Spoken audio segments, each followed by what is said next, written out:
In this video, I'll show you how to create a sitemap in Yoast SEO, which is essential for helping search engines understand your website structure and index your content efficiently. First, log into your WordPress dashboard.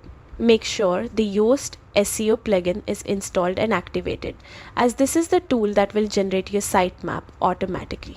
Next, navigate to Yoast SEO in the left-hand menu and click on Settings. From there, look for the section labeled XML sitemaps. You will see a toggle to enable or disable sitemaps.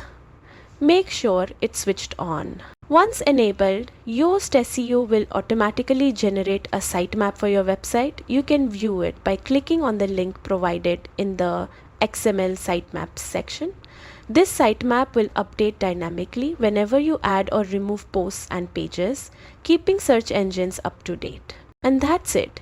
You've successfully created a sitemap in Yoast SEO, ensuring your content is properly indexed and improving your site's SEO performance. Thanks for watching and happy optimizing.